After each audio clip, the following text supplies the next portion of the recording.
السلام علیکم، میں طارق محمود اور میں فری لانس صحافی ہوں۔ میں آج جس شخصیت کا انٹرویو کرنے جا رہا ہوں ایک مشہور معروف سماجی کاروباری سیاسی شخصیت ہیں، اور آپ کو ان کی گفتگو سناتے ہیں۔ آپ اپنا تعارف کرائیں سر۔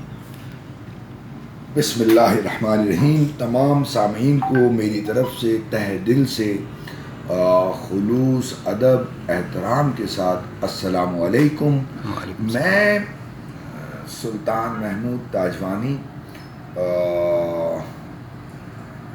پچھلے دور میں ایک کراچی کی مشہور جو ہے سب سے بڑی سیاسی جماعت NQM کے پلیٹ فارم سے بحیثیت چیئرمین کامیاب ہوا، اور الحمدللہ کوئی 8 ماہ کے بعد اس عوامی خدمت کے عہدے سے سبکدوش ہوا ہوں، اور ہم نے جو خدمت کی مثالیں قائم کی ہے، ماشاءاللہ یہ اپنی نظیر آپ ہیں۔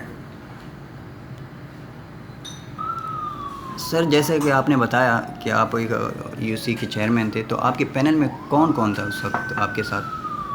دیکھیے، ہمارے پینل میں جو ہے وہ 11 جو ہے خواتین و حضرات کا پینل تھا۔ اس دفعہ جو SLGO 13 کے جو لاس تھے، بائی لاس تھے، تو اس میں منتخب جو ہیں وہ چیئرمین اور وائس چیئرمین اور 4 کونسلر ہر وارڈ سے، 4 وارڈ سے۔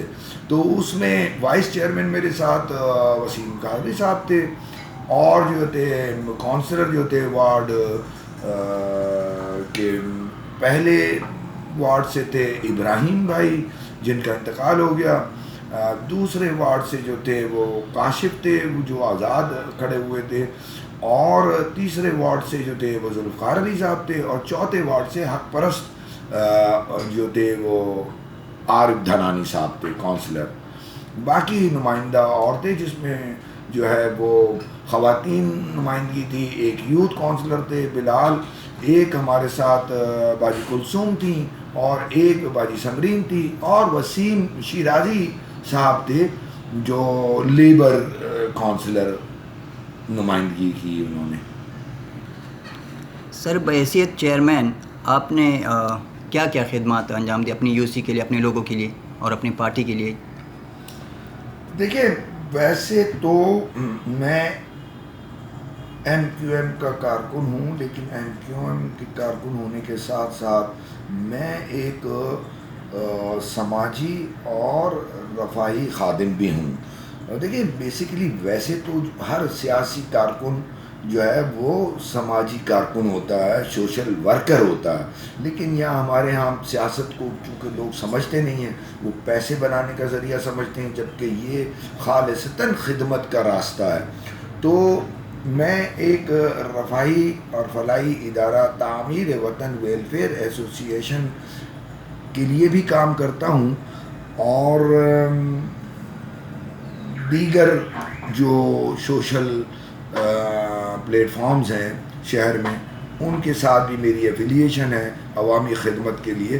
جہاں تک آپ نے سوال پوچھا ہے کہ کیا کیا خدمات انجام دی، تو دیکھیے بات یہ ہے کہ گورنمنٹ آف سندھ نے جو یہ SLGO 2013 جو مروج کیے تھے یونین کمیٹی اور لوکل باڈیز کے لیے، وہ بالکل ناکارہ اور بودا نظام تھا۔ اس کے تحت تو کوئی نظام چل ہی نہیں سکتا تھا لوکل گورنمنٹ کا، گراس روٹ لیول پہ اتھارٹی ڈویژن ہو ہی نہیں سکتی تھی، ڈیلیور کی کوئی گنجائش نہیں تھی عوامی نمائندوں کے پاس۔ اور جہاں تک فنڈز کا تعلق ہے، تو فنڈز بھی جو ہے شروع میں ہمیں 2 لاکھ روپے دیا جاتا تھا، جس سے گٹر کے ڈھکنے تک نہیں لگا پاتے تھے تنخواہوں کے بعد۔ بہرحال یہ ایک الگ بحث ہے، لیکن اگر آپ ہماری UC کی بات کریں تو الحمدللہ ہم نے ہر فیلڈ میں دیکھیں، معاملہ سیوریج اور نکاسی آپ کا ہو، فراہمی آپ کا ہو، یا اسٹریٹ لائٹس کا ہو، کوئی لو گیس پریشر کا ہو، یا علاقے میں موجود جو کتے ہیں ان کو حفاظتی تحویل میں دینے کا ہو، پارک کا معاملہ ہو، شجر کاری کا معاملہ ہو، کرونا کی اویئرنیس کا معاملہ ہو، ہیٹ اسٹروک کا معاملہ ہو، ہیٹ کیمپ کا معاملہ ہو، یا بلڈ کلیکٹ کرنا ہو تھیلیسیمیا کے مریضوں کے لیے، تو ہم نے کیمپس لگا کے مطلب ہر شعبے میں الحمدللہ نوجوانوں کے لیے ہم نے جو ہے وہ ایسے ایسے پروگرام ارینج کیے کہ جو اپنی مثال آپ ہیں، آج تک مطلب پچھلے 20-25 سالوں میں شاید ایسا ٹورنامنٹ نہ کیا ہو جو ہم نے بلوچ پاک میں جو ہے وہ ایک تاریخی وہ ہم نے کروایا.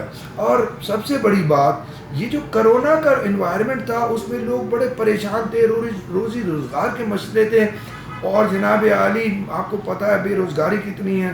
اس کے بعد یہ لاک ڈاؤن کا سلسلہ شروع ہوا تو لوگوں کے گھر میں کھانے اور خوراک کا فقدان ہو گیا.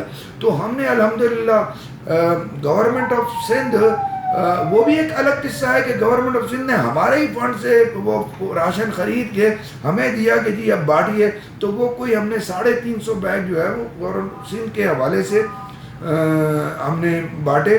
اور وہ جو ہے اس کے بعد سیلانی ویلفیئر سے ہم نے بانٹے. اس کے علاوہ بیفور یو ایک ہے ان کی طرف سے ہم نے بانٹے. یہ تمام کے علاوہ جو ہمارے ایک اس پورے عرصے میں کچھ شکست و ریغ بھی ہوئی پارٹی میں، آپ کو معلوم ہے ان واقعات کا سب کو علم ہے کہ جبر کے معاملات بھی رہے. تو کچھ ہمارے جو ساتھی تھے وہ کسی اور تنظیموں میں چلے گئے، کسی اور سیاسی پارٹیوں میں چلے گئے، جن میں سے کچھ نام میں جو اگر کہوں تو پھر وہ دوبارہ بھی شامل ہو گئے. کچھ ایسے لوگ بھی تھے جو دوبارہ شامل ہو گئے، کچھ اب تک نہیں آئے. شاید وہ لوٹ آئے، ہمیں امید رکھنی چاہیے. دیکھیں ان میں جو ہمارے لیبر ڈویژن کے جو تھے، لیبر کونسلر جو تھے وسیم شیرازی بھائی، وہ پی ٹی آئی میں چلے گئے. اچھا ان کے حوالے سے بھی اچھی بات یہ ہے کہ انہوں نے بھی ہمیں راشن جو ہے وہ اچھی خاصی تعداد میں دیا تاکہ ہم مستحقین کو اور غریبوں کو بانٹیں. اور دیکھیں یہ ان کے اعتماد کا کتنی بڑی دلیل ہے الحمدللہ کہ میں کسی اور سیاسی پلیٹ فارم سے ہوں، وہ کسی اور سیاسی پلیٹ فارم سے ہیں، لیکن اعتماد کا یہ حال ہے کہ وہ جو ہم نے ایک ساتھ جو گزارا وقت بحیثیت چیئرمین اور کونسلر، تو انہیں بھی سمجھ آ گئی کہ یہ معاملہ کرسٹلٹی کے اوپر ڈیپینڈ کرتا ہے. ہمارے کوئی بدترین دشمن بھی ہماری یو سی کے بارے میں نہیں کہہ سکتے کہ کوئی بدعنوانی ایک پائی کی بھی ہوئی. تو اس لیے انہوں نے ہمیں راشن بانٹنے کے لیے دیا اور ہم نے وہ اپنا فرض پورا کیا کہ پورا مکمل ریکارڈ رکھا، ان سے درخواستیں لی مستحقین سے، خواتین و حضرات سے، اور شناختی کارڈ رکھے، ان کے ایڈریسز دیے، تحقیق کی اور پھر ان کو راشن ہم نے بانٹے. اور یہ بڑی خوش آئند بات ہے کہ ہمارے الائز ہیں وہ جو ہے مرکز میں پی ٹی آئی کے ہمارے دوست، اور ان کی طرف سے ہم نے یہ راشن بانٹے. سر جیسے ہمارے سننے میں آیا ہے کہ یہ سندھ گورنمنٹ میں اور وفاق کی طرف سے جو راشن آئے اس میں خود برد ہوئی ہے، تو آپ اس کے بارے میں کیا کہیں گے؟ اس کے بارے میں کچھ تفصیل سے بتائیں. دیکھیے جہاں تک گورنمنٹ آف سندھ کی بات ہے وہ تو میں آپ کو بتا چکا کہ انہوں نے تو کیا یہ کہ جو شہر بھر کی 210 یوسیاں جو تھیں ان کے ہی فنڈ کو جو ہے وہ کاٹ کے وہ راشن خریدا، وہ جیسا خریدا وہ اللہ ماشاء اللہ میں اس کا کیا ذکر کروں. بہرحال وہ ہمیں دیا گیا، اور لیکن چیئرمین کا اختیار کوئی نہیں تھا، اور ہمیں ظاہر ہے کہ کرنا کیا تھا، ہمیں تو صرف نشاندہی کرنی تھی کہ جی یہ مستحقین ہیں ہمارے علاقے میں. ظاہر ہے کہ گراؤنڈ روٹ لیول پہ ہم جانتے تھے کہ وہ کون سے مستحقین ہیں جو ہمارے رابطے میں رہتے ہیں، علاقے کی گلی محلے کے ہمیں معلوم ہے کہ کون کیا تو کس طرح گزر اوقات کرتے ہیں. تو پھر وہ اسسٹنٹ کمشنر جو ہے وہ گارڈن کے ان کے ساتھ جو ہے ایک جگہ منتخب کی گئی، اور راتوں میں چونکہ کرونا کا انوائرمنٹ تھا تو ہم نے بانٹا. اب میں نہیں کہہ سکتا کہ جی وہاں جو ہے کوئی اوپر لیول پہ، تو ظاہر سی بات ہے میں نے آپ کو بتایا کہ جو خریداری ہوگی اس میں جس کوالٹی کو وہ بانٹا گیا غریبوں کے لیے، غریب کے لیے تو دیکھیں جنم کا 2 آنکھوں کا اندھا ہو تو اس کو آپ کہیں کہ جی 1 آنکھ لے لے، وہ کہے گا 100 بسم اللہ دے دو، تو وہ جو کوالٹی تھی وہ تو ہمیں پتہ ہے کیا تھی. بہرحال جہاں تک وفاق کی بات کی تو دیکھیں وفاق میں ہمارے الائز ہیں پی ٹی آئی والے، اور لیکن ایمان اللہ بات یہ ہے کہ جو میں نے ابھی آپ کو وسیم شیرازی بھائی سے کہا کے بارے میں بتایا کہ انہوں نے ہمیں دی ہے، ہماری درخواست پہ ہی دی ہے غریبوں کو، مستحقین کو بانٹنے کے لیے، جہاں جو دیگر ادارے ہیں جیسے سیلانی ویلفیئر ہے، جیسے میں نے آپ کو دیگر اور بات بتائی، تو اسی طرح انہوں نے بھی ہمیں دی ہے. لیکن جہاں تک خرد برد کی بات ہے، میں نہیں سمجھتا کہ کوئی اس لیول پہ کوئی خرد برد ہوئی. دیکھیے اگر چاند پر آپ منہ کر کے اگر تھوکیں گے تو آپ کے منہ پر آئے گا. تو آپ کو کوئی الزام لگاتے ہوئے لوگوں کو سوچنا چاہیے کہ کس کے بارے میں الزام لگا رہے ہیں اور کیا لگا رہے ہیں، تو اس کو ثابت بھی کرنا ہوتا ہے نا. تو میرا نہیں خیال کہ میرے مشاہدے میں کوئی ایسی بات آئی ہو کہ جہاں جو ہے وہ کوئی خرد برد یا بدعنوانی ہوا. ویسے ہوتا ہے، کشمیر کے لیے جاتی ہے کوئی ایڈ یا آتی ہے تو وہ بازار میں لوکل اس میں اس کے کمبل بک رہے ہوتے ہیں، لیکن میرے مشاہدے میں جو ہے، جو میری معلومات ہے، ایسی کوئی بات نہیں رہی. بہرحال میں آپ کا بڑا مشکور و ممنون ہوں کہ آپ نے مجھے اظہار خیال کا موقع دیا، اور رسم دنیا بھی ہے، موقع بھی ہے، دستور بھی ہے. تو میں اپنے تمام ہم وطنوں کو اور تمام سامعین کو دل کی گہرائیوں سے جو ہے عید مبارک پیش کرنا چاہتا ہوں. ان کو، ان کے اہل خانہ کو عید الاضحیٰ بہت بہت مبارک ہو، اور آپ کو بھی مبارک ہو. Thank you sir. السلام علیکم. شکریہ.